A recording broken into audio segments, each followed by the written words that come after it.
Dans cette vidéo, nous allons présenter les ressources d'auto-évaluation développées dans le projet Cordialis. Sur le site internet www.cordialiserasmus.eu, dans l'onglet Ressources, vous trouverez un volet intitulé Ressources 3. Dans cette section, 2 manuels et 3 vidéos proposent une méthode d'analyse et d'auto-évaluation des pratiques interactionnelles. Le projet Cordialis s'intéresse à l'interaction sociale et aux compétences que les participants à ces interactions mobilisent et rendent observables. Dans le premier manuel, le lecteur trouvera un ensemble d'outils théoriques et pratiques pour évaluer ses compétences interactionnelles. Ce manuel aborde 2 types de situations où les interactions sont analysées. D'une part, des échanges en visio, par exemple des cours dispensés par Zoom ou par Skype, et d'autre part, des ateliers en présentiel de médiation culturelle, au cours desquels les participants mobilisent des éléments du patrimoine culturel de différentes régions européennes. Le document propose une grille d'auto-évaluation qui permettra à différents publics de mieux comprendre le fonctionnement de ces 2 types d'interactions et des compétences interactionnelles correspondantes. Cette grille d'auto-évaluation est destinée aux professionnels de la médiation ou de l'enseignement, aux apprenants, étudiants et aux participants à des ateliers culturels. En utilisant cet outil, ils pourront affiner leur façon d'interagir, gagner en confiance, en motivation et en capacité de collaboration dans des activités d'apprentissage et de médiation culturelle.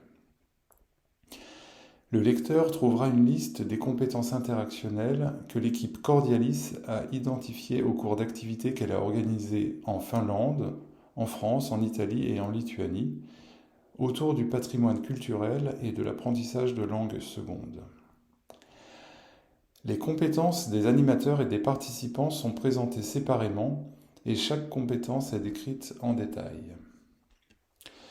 Le manuel distingue certains moments forts de l'interaction, comme par exemple le moment de formuler des instructions avant une activité, faire avancer l'activité, les types de questions que l'animateur peut poser et les spécificités des interactions en ligne.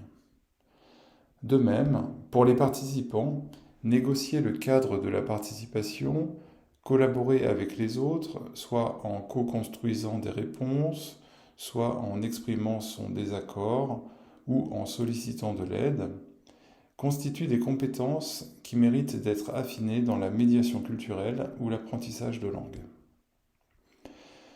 Dans les ressources numéro 3, vous trouverez aussi un manuel de formation intitulé « Se former aux compétences interactionnelles en médiation culturelle et apprentissage de langue ».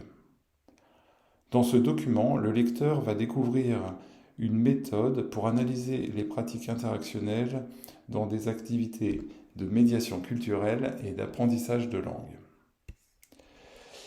La méthode que nous proposons dans le projet Cordialis repose sur l'enregistrement d'une séance où un médiateur ou enseignant interagit avec des participants ou des apprenants.